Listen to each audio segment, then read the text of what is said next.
My name is Jürgen Gassmann. I'm from Fraunhofer IWKS, and today I'd like to present the project SupplyPBM with the name Securing the Supply Chain for Rare Earth Polymer Bonded Magnets by Recycling. There is a global warming, and this is due to greenhouse gas emissions from different sectors, from mobility to agriculture to industrial emissions. And if we want to meet the climate goals of reaching 1.5 degrees Celsius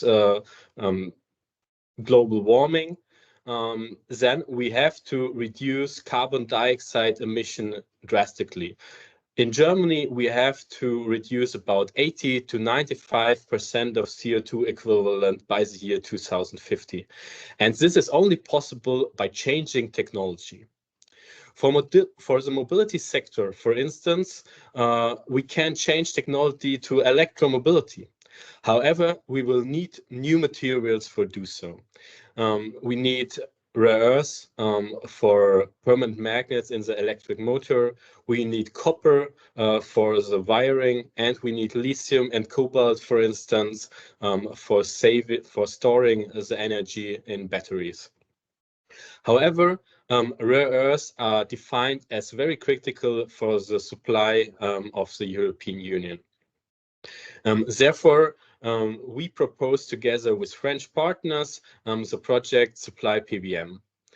The partners of this consortium were two companies and three research organizations. From the German side, Fraunhofer was the coordinator, and the company Wekim, who is producing polymer-bonded magnets, was also a partner. From the French side, University of Bordeaux was a partner together with two institutes, ICMCB and ISM, and the industrial partner Arelec, who is also a producer of polymer-bonded magnets. The general aim of the project were threefold. So first, we want to demonstrate the circular economy for polymer-bonded magnets. Here we did two things. We started from end-of-life material of sintered magnets and processed them to flakes for the production of polymer-bonded magnets. The colleagues from ICMCB, they recycled the polymer-bonded magnets by means of supercritical water. Moreover, we investigated biopolymers for the use in polymer-bonded magnets, and we did a life cycle assessment of all the products we used in the project. It was a 2 years project with 5 partners. The project structure you can see on the right-hand side. We had work packages dedicated to the experiments, which are work package 3 to 6. And we had a work package dedicated to the project coordination and the business plan, the environmental impact, and the characterization. In work package 3, we investigated the recycling of scrap end-of-life materials by the means of melt spinning. In work package 4, the recycling of the polymer-bonded magnets was investigated. Bio-based polymer-bonded magnets were under research in work package 5. And last but not least, the larger scale production of polymer-bonded magnets with recycled material was done in work package 6. For producing recycled flakes from sintered material, we firstly collected different kinds of input feedstock. We cleaned the material, we melted the material by inductive melting, and then produced melt-spun flakes.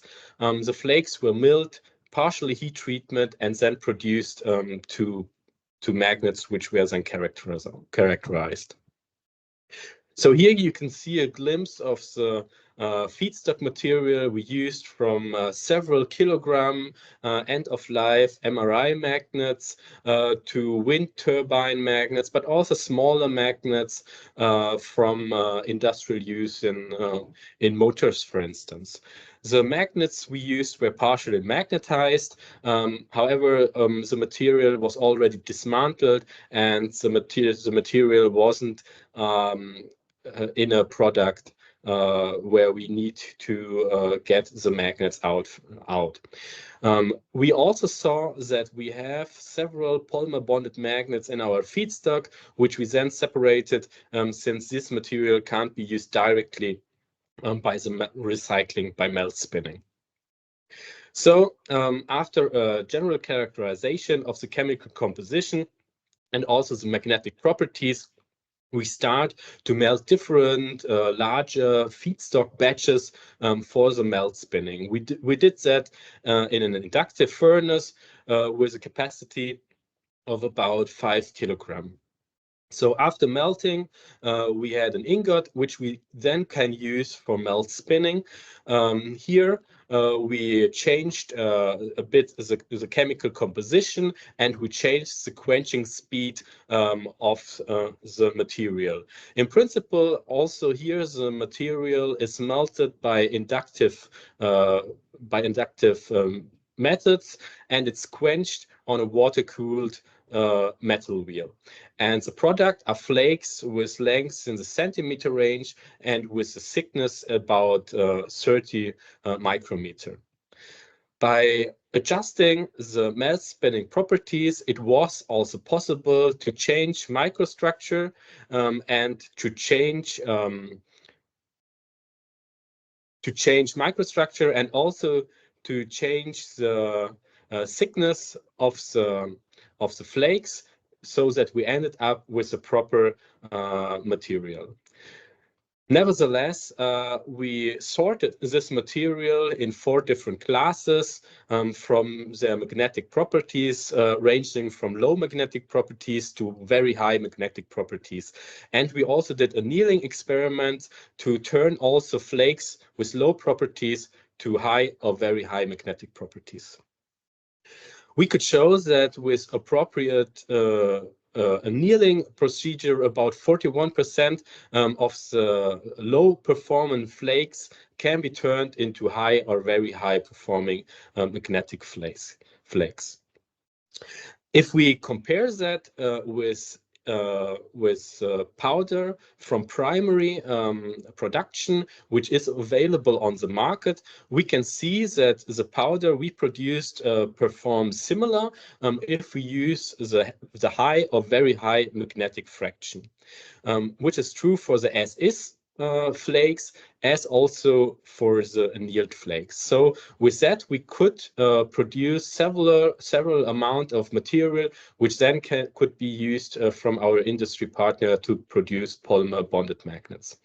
We see that within the remnants, we almost reach remnants which are also used with industrial powder. In terms of coercivity, we increased coercivity in this powder since the end-of-life material was heavy rare earths containing, and heavy rare earths are known to increase coercivity of the magnets. So to sum up this work package, at the very end, we could show that also the recycled material competes very well with commercial available powder. If 100% recycled material or if a blend with commercial powder is used, needs to be dependent on the application of the magnet, since the specification of different types of magnet is also changing.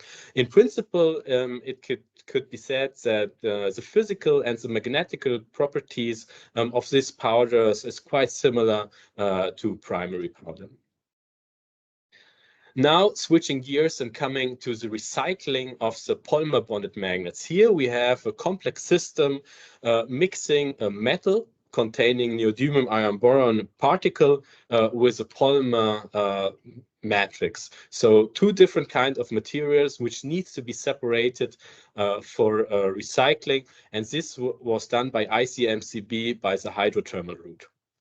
So they used neodymium iron boron particles in a Pa12 matrix. These magnets were grinded. The input which was needed was the information of the particle size of the grinded material, the distribution of neodymium particles in the polymer, and also the weight ratio of neodymium iron boron particles and the polymer matrix. This powder was then used in a batch reactor with the hydrothermal route. Several things were changed, like temperature. It was varied from 250 to 435 degrees C, but also pressure from 60 to 250 degrees C, and the residence times within the reactor was varied from 10 to 50 minutes. It was obvious that temperature has a quite large effect on the chemical composition of the final powder. High temperature treatment was effective to recover neodymium from the polymer-bonded magnets and the Pa12 monomer. And to conclude here, it was also possible to not only get neodymium hydride or hydroxide at very high temperatures, but also at low temperatures, neodymium iron boron particles could be separated from the Pa12 matrix. However, these particles showed inferior magnetic properties and need to be further cleaned for the direct reuse in polymer-bonded magnets. If we have a look on the life cycle assessment, here is only shown the life cycle assessment for the production of melt-spun flakes. The primary production from mined resources is shown on the left-hand side, and on the right-hand side, the recycling pilot, best case and conservative scenario is shown. The left diagram is dedicated to the climate change, and the right one to the resources, minerals and metals. In both cases, it is very obvious that the primary mining of the rare earths is the key which dedicates or which is responsible for the carbon dioxide equivalent of the process. In terms of climate change, also the melt spinning itself has an impact which is not negligible. This is due to the energy consumption of the melt spinning. However, it can be concluded that if we use material of end of life, which is already mined, this is the very key for reducing carbon dioxide emission of a product. And like we showed before, recycled powder can have very similar magnetic properties than primary powder. So to conclude the project and also the life cycle assessment, recycling can have a very good impact in terms of environmental impact with comparing to the primary production because we don't have the need to mine these materials to that extent that we have if we don't use recycling. Significant parameters were the electricity consumption during recycling, since there are melting steps involved. And if this one is transferred to industrial case, also other factors can be important, like the yield, which might be different in a small scale and in a large scale batch. To scale up this technology is very much recommended, but also the infrastructure needs to be built up to collect all this material and to produce clean materials in front of the melt spinning and recycling. The prototyping of the recycled material showed that in principle this powder can be used in several kinds of applications. as a 100% recycled powder or within a blend with primary powder. The yield and the property of the recycled polymer bonded magnet, the powder of that, needs to be increased so that this material can be also directly used in polymer bonded magnets without losing magnetic properties to a large extent. For this, also optimization is needed for the hydrothermal process in further tasks. With this, I'd like to thank the funding agencies for funding this project.